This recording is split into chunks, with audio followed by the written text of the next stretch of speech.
You are listening to the Leadership Doc. That would be me, Dr. Heather Williamson, and you are listening to Talking Leadership, and I'm so excited that you are listening. I know it's early in the morning, 5:30.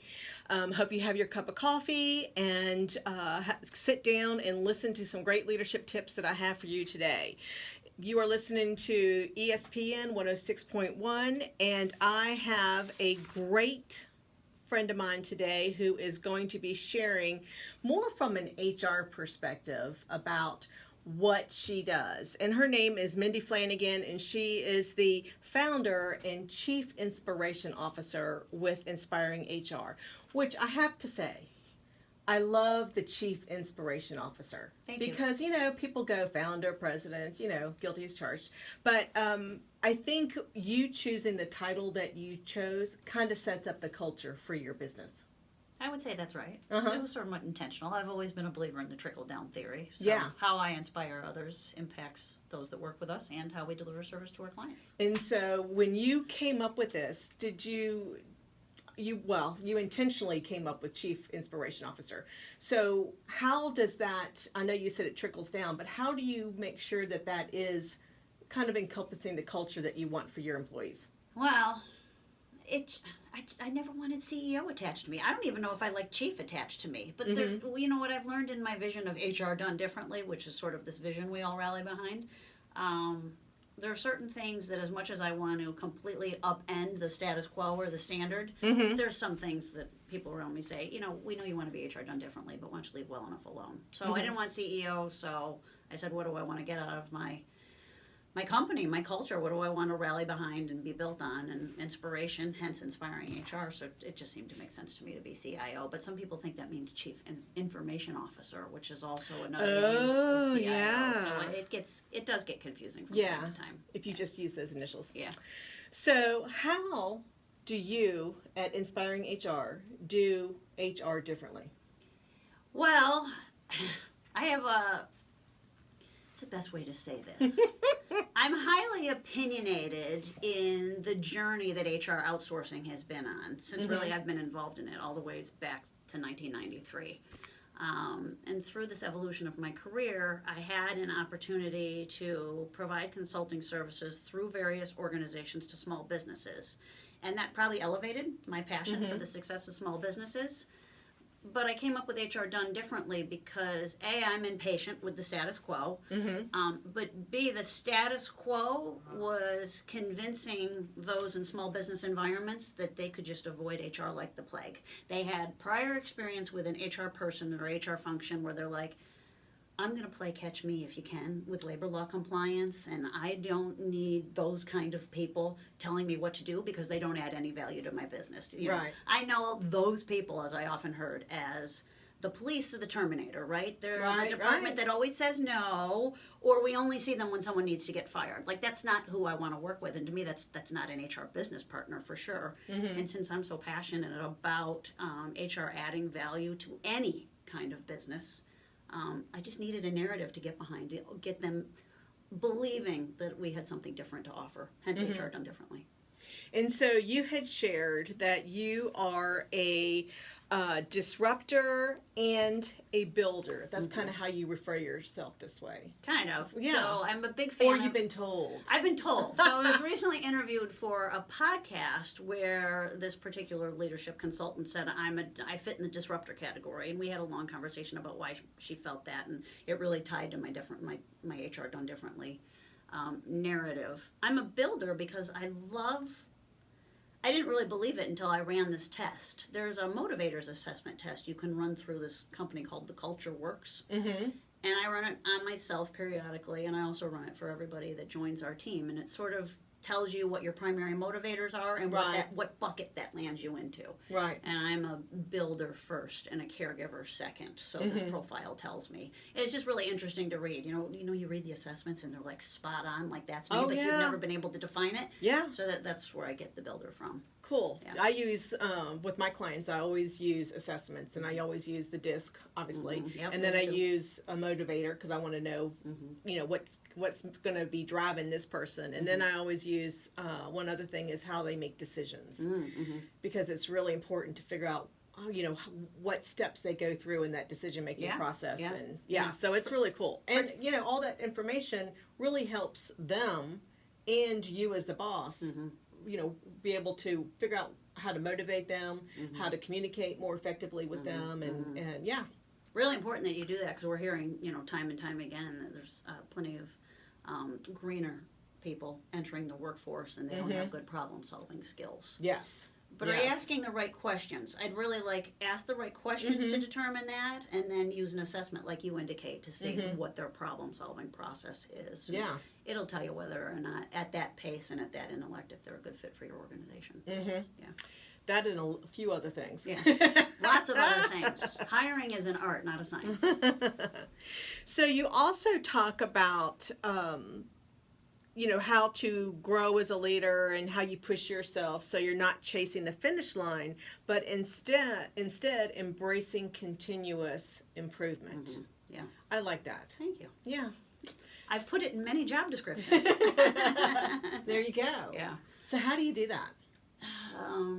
I did it for my own mental health, actually. Right time, right place. I listened to a podcast, I think, or a YouTube TED Talk from Simon Sinek. I love him. Like him. Yeah. I like him. It was one of those things, right time, right place. I heard it when I needed to hear it. I have always been chasing finish lines my whole life. The satisfaction I merely get from the things I've checked off on, I still write it down, to-do list at the end of the day. I do too. Yeah, I'm somehow convinced there's a laundry finish line. There is not. And I knew as I matured as a professional and as a leader, I was causing myself extra anxiety by not meeting these finish lines that were sort of false. And I was being a little too hard on myself, right? I'm my own worst critic. Even my daughter would say I'm my own worst boss. Oh, yeah. So, and if that's an element of success, I'll take it. I can handle it. But I'm a better leader and a better business planner, and I'm better for my clients when we just embrace what we can fix today, and what we win or learn today is a basis for what we can improve on tomorrow. So this whole thing of chasing these false finish lines, I mean, Simon Sinek even makes the point, if you're not continuously improving, what exactly are you doing in life? You might be dead. Like, that's no fun, right? I mean, even if you're retired, you're continuously improving. So it just helped me to embrace the infinite game, as he calls it. And I really trickled that down into our workforce. And it's even made me better when we execute on our business plan. Setting people up for success means encouraging those people who are impatient like me that every day we're going to work together to improve as a team. Yeah. And you also consider yourself a coach and a leader as a business owner.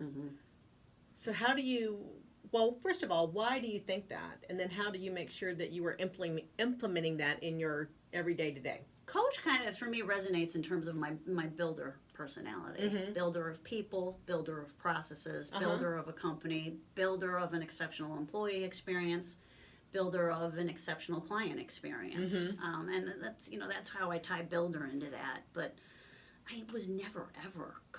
First of all, I am not comfortable having the spotlight in the room. I'm happy to be in charge and sort of the buck stops with me and take the risk. But, somebody calling me up on stage and saying, in the whole hierarchy of the workplace, Mindy's in charge and she's the CEO. I never wanted that level of spotlight on me. I never wanted to be known as the boss. It just had a yucky feeling to me. So, and yet you are.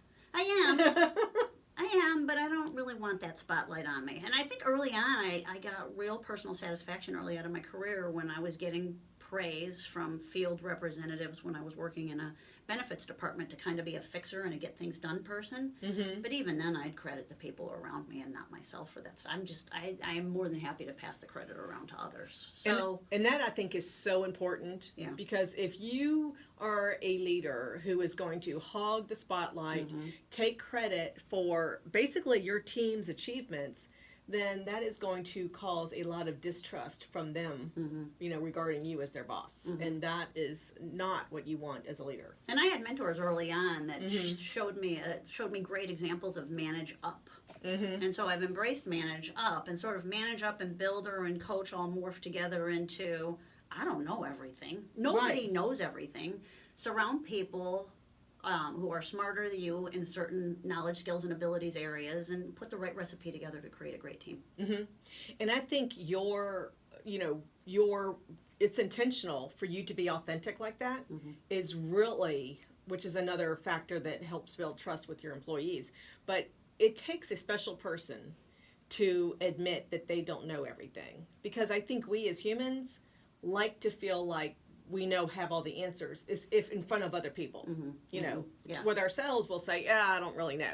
But if you are managing a team and leading a team, then they're looking to you for guidance in that leadership role. And if you can say, you know what, I don't have the answer to that, but I'm going to get it back, get to you later today or tomorrow, if you've got to do some research or get in touch with somebody, that when you do that, you are allowing them to be authentic as well and come to you if they have challenges or if they have great ideas, and they know that you're going to be open. Right. Yeah. I know. Yeah. Manage up, open door. If you're going to state it, you have to embrace it. Otherwise, you're inauthentic yourself. Exactly. Yeah. So tell me a little bit about HR. So, my whole thing is obviously leadership and building high-performing teams and learning how to communicate more effectively. So I'm kind of like that end. I'm not the HR process, handbook. I know you did handbooks. You still probably do. We do. So tell us a little bit about that and what you do. We'll call it the end of the pool we swim in. Oh, okay. Has more to do with HR infrastructure. And what I mean by infrastructure is what systems, processes, tools, documents has your HR function put in place to make your leaders good at or comfortable with their day-to-day HR responsibilities. I've talked a lot lately about companies that are just convinced, I know I have to have employees, but I don't really want employees, and this company said I could fully outsource HR to them, so great, now I don't have any more people problems. Completely false. You cannot completely outsource HR. Right. Because if you are a leader with direct reports, you're doing HR at some level, whether you like it or not. So what systems, processes, tools, coaches like yourself can we put in front of these leaders who to really execute on a great place to work culture and provide a great employee experience? You need to keep fine-tuning their comfort, their knowledge, their skills on those HR elements of their leader job responsibilities. So when I talk about infrastructure, I'm talking about, do you have a handbook? And I'm not talking about something that comes from a module online that shoots out a whole bunch of legalese. I'm talking about a handbook that you're proud of, that represents your brand, your culture, and honestly is a roadmap for decision-making for some of the greener leaders. Which is really important. Really important. Yeah, they need to know what that process is. Otherwise, it's going to be all willy-nilly happening. Yeah. And the other element of infrastructure we're working a lot lately is job descriptions. Not job postings. It's completely different. Job descriptions. Because in this age of labor market's real tight and everybody's talking more about culture and the employee experience, we've got a lot of companies we work with that want to engage in what they call job redesign. And job redesign means really thinking through all elements of the job and how we utilize that job description from recruiting all the way through to performance management and employee accountability. So you also talk about Gen Z. So how is Gen Z kind of really changing the landscape of businesses these days? Well, their money is not their main motivator. Right. Right. And part of that has really driven everybody talking about the employee experience. What can you do to attract the talent in that particular generation? And honestly, I don't even like the generational divides. Yeah. I mean, I don't even fall really, I'm like borderline. I'm not going to say what mine is, because then no one needs to know that. But I'm pretty sure we're in the same category. I know. Yeah. But I think, I kind of fall into two different categories, not just one. But yeah.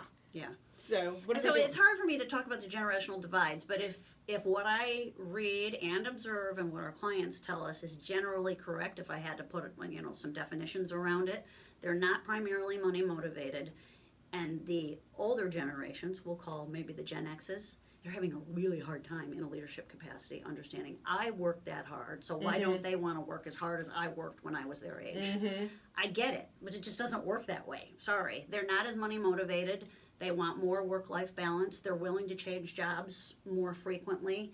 And if you want to keep them there for the long term, so you don't have to keep backfilling open positions, you're going to have a hard conversation about what's going to motivate them to stay. And that's really what we talk about with employee experience. If the Gen Z has the talent, particularly the technology talent that so many of us want, what are you going to do to create a culture that attracts them and makes them want to stay? And a lot of that has to do with their relationship with their leader, which Right. again loops back to their comfort with some basic HR systems and processes. Yeah. So we have Robert in the studio today. He's our soundboard guy. What generation are you in regard to Gen Z? Honestly, I'm not He looks sure what like I'm he looks considered like a anymore. really young You guy. look Gen Z to I was me. born in '96. I don't know what that. It keeps changing. It does. That's the other thing with I know, they keep generational I'm changing. between Gen Z and what's the other Gen one? Y. Yeah, Gen Y. Somewhere. So Or some And- people call me a millennial still too. So I don't know where I am So exactly. this is what I'm never clear. Is Uh-huh. millennial Gen Y? And I read SHRM magazine, the Society for Human Resource Management magazine, every month, and I still don't. Cannot get straight in my brain. Millennials are Gen Y or Gen Z? I don't know. yeah, I was. They're not Gen X's. No, I'll they're tell you not. No. So, yes, we do know that. So with what Mindy was saying, did that resonate with you? Yeah, no, I understand what she's saying. Trying because you want to bring on people who can like keep moving you into the future. Because my generation and even I don't even understand as much as the kids younger than me that are coming up. You need those people that can keep pushing you further. Yeah. And but you also have to make sure the environment's going to attract them. I do agree with what she said. Like the same things that attract different age groups aren't going to attract younger age groups. Yeah, definitely. The one thing they have no patience for that I didn't mention, micromanaging. First of all, I have no patience Yeah, for we don't have the micromanaging. patience Yeah. that older And generations I don't support I don't believe in it micromanaging. anyway, because I think micromanaging has more to do with the leader not trusting anyone than the employee not being trustworthy. But I agree. Yeah. I agree. Yeah. I don't like micromanaging and I don't support it, but and this is where the accountability piece comes in, if they are not doing after you have explained clearly, specifically explained, and they're still not getting it, well, then there's a lack of accountability problem. That's right. Yeah. Right. And so that falls back again on the boss. Right. Yeah. Yeah. Yes. There's a gap somewhere, and Yes. the gap may have been you didn't make a good hiring decision. Yeah, So, that could very well be as Yeah, well. yeah. That's absolutely. So, how do they get in touch with you, Mindy? inspiringhr.com, 804-715-1920, or M. Flanagan at inspiringhr.com. All work, but you can find email addresses for our entire team on our team page at inspiringhr.com. And she's also on LinkedIn as well. I so am very you active can on LinkedIn. Yes, I as well. All right. So, what HR laws should employers be really focused on right now? This is part of my HR Done Differently. Ready? Mm-hmm. There's labor law, Mm-hmm. and then there's reality. Right. Let me use like something silly. Okay. Employment law posters, right? Yes. So when a new client comes on board, we ask them about labor law compliance because part of HR is making sure, we call it compliance, but I more think of risk minimizing. And when it comes to the HR function in a business, small, medium, or large, how are you threading together your compliance obligations with policies and practices that represent your culture and make a positive deposit into being an environment where employees want to be, right? If you're a company that's all compliance, but nothing, and it's all legalese, no one's going to want to be there. So it's this careful threading of these policies and practices to make sure we're following labor laws, but this is still a great place to work. Right. Let's face Right. it, labor laws are kind of a bummer. I know. But they are a reality of operating a business. So I'll use employment law posters as sort of the reality check for HR Done Differently. Mm-hmm. We'll ask, are your labor law posters in Virginia, federal and Virginia, current and displayed in a common employee area?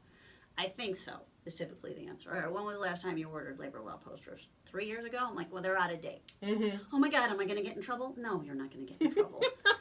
The chances of a investigator for employment law compliance wandering around randomly auditing people for labor law poster violations is about as good as hitting the Powerball this weekend. However, the answer is you should still comply because you're unless you're on an industry that's on that Department of Labor, I call it the Department of Labor audit hit list, and there's a few, restaurants being one of them.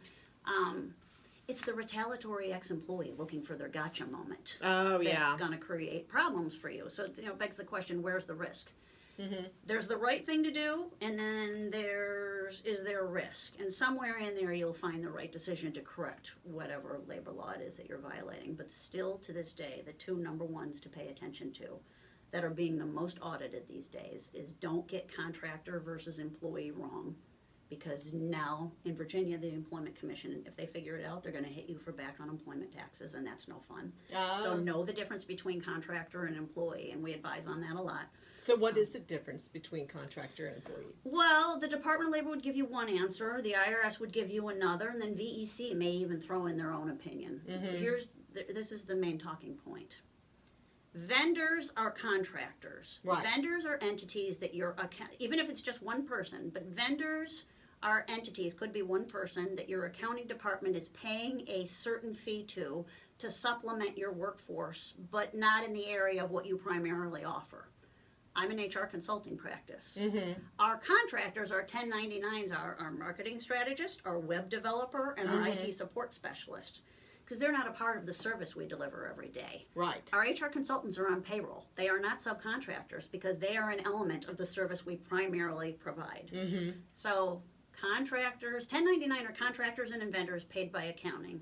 Employees are on payroll. Right. You're matching their right. Social Security, you're paying payroll taxes, you're covering their workers' compensation, which, by the way, then gives you the ability to control when they report to work, when they leave work, keep them accountable to their job description. So for us, there's a well-known, understood line, but for a lot of businesses that say, I don't want to bother with payroll taxes right now, I'm just going to call them a contractor. There's danger. There's danger in that. Yeah. There's danger in that. Danger. Yeah. Yes, definitely. The government agencies want their tax dollars, so Yes, they do. Don't create a gotcha moment for yourself. Yeah, definitely. Yeah. That and exempt versus non-exempt, and do I have to pay this employee overtime? A law that was passed in 1938, and no one understands it. So, Yes. Yeah. So those are the two we talk about the most. What's one that you talk about those two the most? What's a third one? Oh, it tends to run, when we create employee handbooks, there's questions about employment law compliance all the time. But as of late, people are surprised that they need a disabilities accommodation policy. Yeah. If they're less than 50 employees. You do. You need a disability accommodations policy if you're more than 15 employees. So talk about those a lot.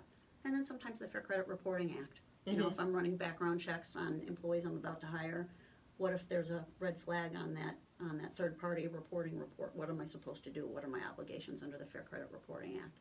That, and how do I manage FMLA when I'm over 50 employees? Yeah, that is a big one. I see that a lot. And now, with what are you telling people who have COVID? You getting all that? Those questioning. It's really died down quite a lot. Oh well, that's good. Yeah. When I don't know if it's going to surge back up. Yeah. I really hope not. From an HR perspective. But even during COVID, there was no right answer. Yeah. All businesses are different in terms of what they offer, what the local health departments may have been requiring of them, and what was the right thing to do with their workplace. The narrative was for a long time, if we could help them make remote work, which we're specialists at because that's what we've been doing since 2007, they did that. Now, whether or not some of them are going back to the office and how they may be handling any new COVID strains that are coming, it really varies by client. But this is the whole point of what we offer. Dedicated HR consultant that gets to know you, your leader team's expectations, and your culture, so we can give you customized solutions rather than vanilla templates. Right. Customized solutions always work best because the blanket decisions, as we have seen tried to be enforced, do not work. No, not at all. No. So one last thing before we leave here today, and people can get ready for work officially. What one piece of advice would you give a business owner? Figure out who you're outsourcing payroll to early.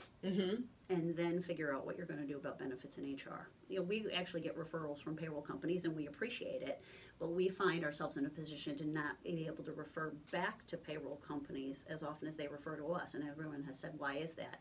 Because the typical path the small and growing business follows is they outsource payroll first, and they absolutely sure. Payroll companies have some element of what they call HR that comes with it. Those are online libraries and modules. That's not a dedicated HR consultant that helps you build out your infrastructure. So your next after payroll is, you need to offer benefits, or you want HR support first? And if you come to us first, then we'll suggest a benefits broker to talk to. But start embracing outsourcing as a growing small business, because it will save you a lot of headache and give your employees access to some wonderful tools early on and minimize your risk. There you go. So how do they get in touch with you? How do the listeners? How can they find you? LinkedIn. There's an Inspiring HR company page on LinkedIn. I'm Mindy Flanagan, also on LinkedIn. InspiringHR.com. 804-715-1920 is our general line. And you can call me on my mobile, 804-822-6383. Happy to hear from you. See, man, she gives you her mobile number. Not many people do that. You are brave. You are brave. So thank you so much for being my guest and being the expert that people need to really understand HR policies. I think your philosophy on leadership is amazing. I like the disruptor and how direct and frank you are. I think that's important. You know, people need to clearly understand what expectations are and basically what is needed from them.